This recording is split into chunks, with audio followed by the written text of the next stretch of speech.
अकाल मृत्यु वो मरे जो काम करे चांडाल का। अकाल मृत्यु वो मरे जो काम करे चांडाल का। काल भी उसका क्या बिगाड़े जो भक्त हो महाकाल का। जय श्री कृष्णा दोस्तों, मैं हूं नरेंद्र अग्रवाल और आप देख रहे हैं नरेंद्र अग्रवाल यूट्यूब चैनल। तो दोस्तों, सावन का महीना चल रहा है। श्रावण मास में शिव की उपासना हर व्यक्ति करता है, हर शिव भक्त करता है। श्रावण मास भगवान शिव की उपासना का माह है और इस समय हर शिव भक्त शिवमयी हो जाता है। आप सभी जानते हैं कि शिव को भोलेनाथ कहा जाता है, भोला कहा जाता है, क्योंकि शिव जी आपसे ज़्यादा कुछ मांगते नहीं है। केवल श्रद्धा भाव से यदि आप शिव जी की आराधना में जल और पत्र पुष्प चढ़ा देते हैं तो शिव जी भगवान उसी से ही प्रसन्न हो जाते हैं। और खासकर प्रमुख रूप से यदि आप शिव को बील पत्र अर्पित करते हैं तो देवों के देव महादेव अति शीघ्र ही प्रसन्न हो जाते हैं। आपने समुद्र मंथन की कहानी तो सुनी होगी। समुद्र मंथन से हलाहल विष निकला। ये जहर इतना खतरनाक था कि इसकी ज्वाला से संपूर्ण ब्रह्मांड में विष का प्रभाव होने लगा। चारों ओर त्राही त्राही मचने लगी। तब त्रिलोकी की रक्षा करने के लिए भूत भावन भगवान शिव ने स्वयं ही उस महागरल विष को अपनी हथेली पर रखकर आचमन कर लिया और शिव भोले नीलकंठ कहलाए। लेकिन दोस्तों, विष तो था खतरनाक ही। उस विष की अग्नि को शांत करने के लिए सभी देवताओं ने भगवान शिव पर ठंडी वस्तुएं चढ़ाना शुरू किया, जैसे कि जल, गंगा जल, दूध, बेलपत्र, गुलाब जल आदि। इससे भगवान शिव का मस्तक शीतल रहता है। शिव पुराण के अनुसार यदि आपके पास शिव पूजन के लिए, भोलेनाथ के पूजन के लिए, महादेव के पूजन के लिए कोई वस्तु उपलब्ध नहीं है तो आप केवल जल और बील पत्र ही समर्पित कर दें। शिव जी को बील पत्र अर्पित करने मात्र से ही पूजा सफल और संपूर्णता को प्राप्त होती है। भगवान शिव को यदि आप प्रसन्न करना चाहते हैं तो बील पत्र के कुछ उपायों को अपना सकते हैं। भगवान शिव को शीघ्र प्रसन्न करने के लिए बील पत्रों के 3 दलों पर लाल चंदन से या कुमकुम से आपको उस पर राम या ओम नमः शिवाय लिखकर भोलेनाथ शिव को अर्पित करना चाहिए। भोलेनाथ शिव के पूजा में संख्या का बहुत महत्व है।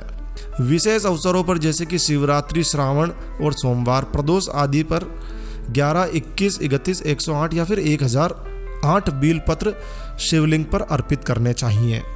यदि आप मनोकामना पूर्ति के लिए, संकट नाश के लिए, सुख संपत्ति के लिए बेलपत्र को चढ़ाना चाहते हैं तो आपको चाहिए कि आप भोलेनाथ शिव को बेलपत्र चढ़ाने के मंत्रों के साथ भोलेनाथ शिव को 108 बेलपत्र अर्पित करें। यदि आपको बेलपत्र अर्पित करने का कोई मंत्र याद नहीं है तो आप ओम नमः शिवाय इस मंत्र का उच्चारण करते हुए शिवलिंग पर बेलपत्र समर्पित कर सकते हैं। या फिर यदि आप मंत्र बोलने में अपने आप को असमर्थ पाते हैं, यदि आपको लगता है कि आप कोई भी मंत्र सही से उच्चारित नहीं कर सकते हैं तो आप केवल शिव शिव कहकर भी बेलपत्र अर्पित कर सकते हैं।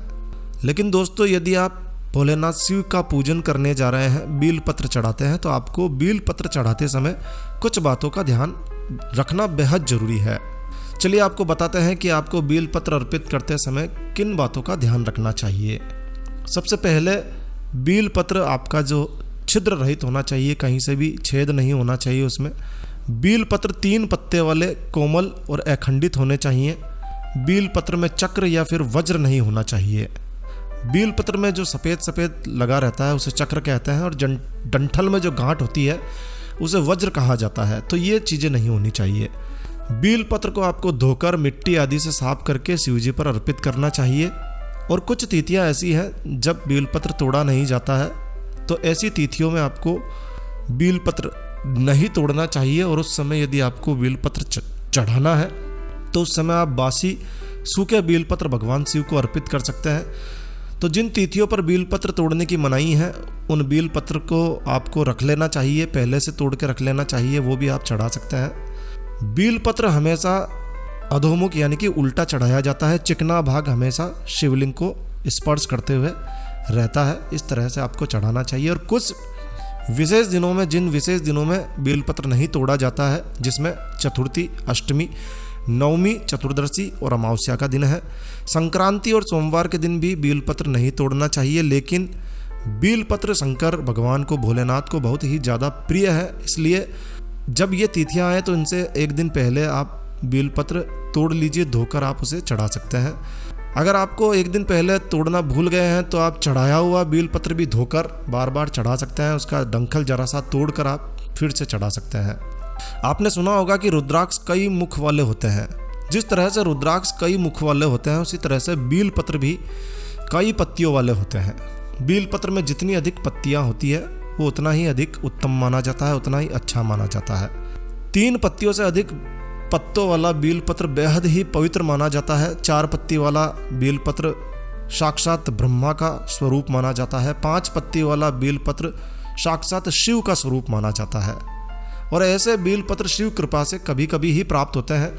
और यदि आपको 6 पत्तों वाला और 21 पत्तियों वाला बेलपत्र मिल जाए तो समझिए कि आपकी समस्त मनोकामना पूर्ण होने वाली है। ये बेलपत्र खासकर नेपाल में ही पाए जाते हैं, काफ़ी दुर्लभ है, कभी कभार ही किसी वृक्ष पर लगते हैं। शास्त्रों के अनुसार बेलपत्र की उत्पत्ति कैसे हुई ये भी आपको बताते हैं। शास्त्रों के अनुसार बेलपत्र महालक्ष्मी जी के वक्ष स्थल से उत्पन्न हुआ था और ये महादेव जी को बेहद प्रिय है।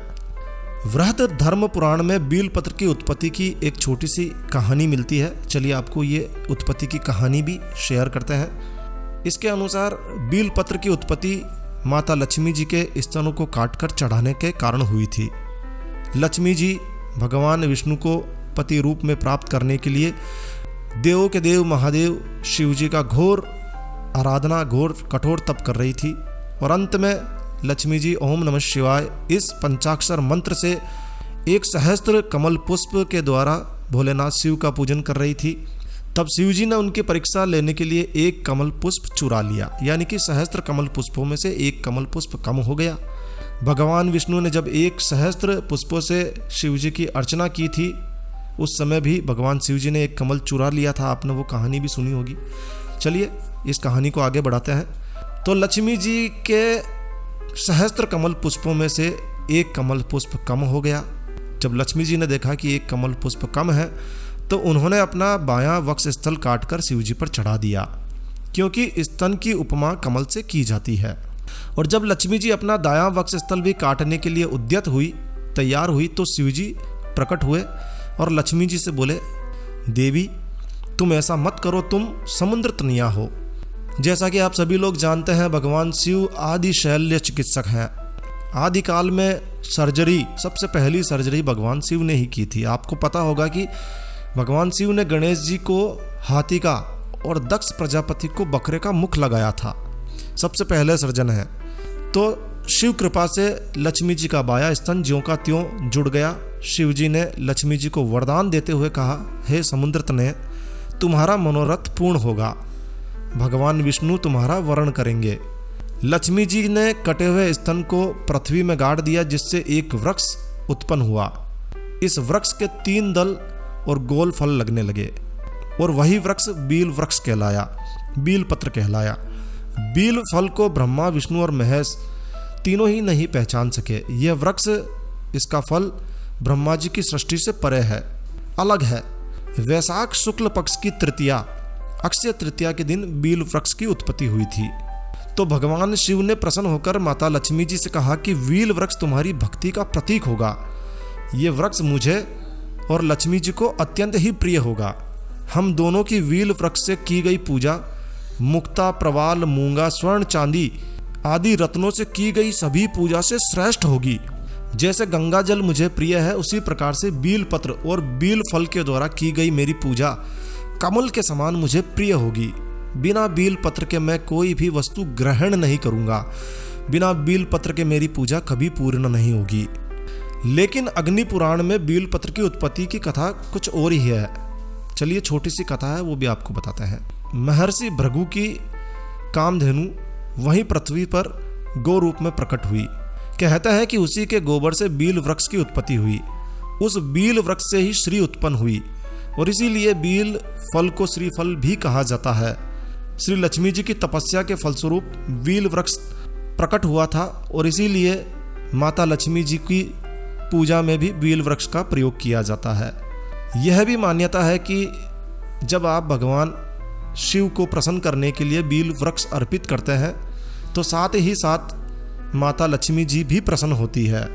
और ऐसी स्थिति में जब आप भगवान शिव की बील वृक्ष से पूजा करते हैं तो आपकी दरिद्रता का नाश होता है और माता लक्ष्मी जी आप पर सदैव प्रसन्न रहती है।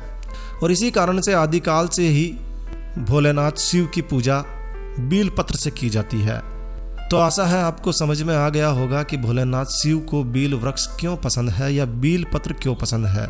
तो बस इस वीडियो को यहीं विराम देते हैं। तो दोस्तों यह जानकारी आपको अच्छी लगी हो, यूज़फुल लगी हो तो कृपया लाइक के बटन पर जरूर क्लिक कीजिए। और यदि आपने हमारा ये चैनल सब्सक्राइब नहीं किया है तो कृपया चैनल सब्सक्राइब कर लीजिए, क्योंकि इस चैनल पर हम लेकर आते हैं आपके लिए तरह तरह की धार्मिक जानकारियाँ, होम रेमेडीज, होम टिप्स और टेक्निकल नॉलेज। तो सब्सक्राइब करने पर आपको हमारे नए वीडियोस की अपलोड्स लगातार निरंतर मिलती रहेगी। तो अभी सब्सक्राइब के लाल बटन पर क्लिक करके चैनल सब्सक्राइब कर लीजिए। तो एक नया वीडियो, एक नई जानकारी लेकर मैं आपका दोस्त नरेंद्र अग्रवाल फिर मिलूंगा। तब तक के लिए stay healthy, stay happy. Thank you for watching my video. Thanks. जय श्री राम, जय हनुमान।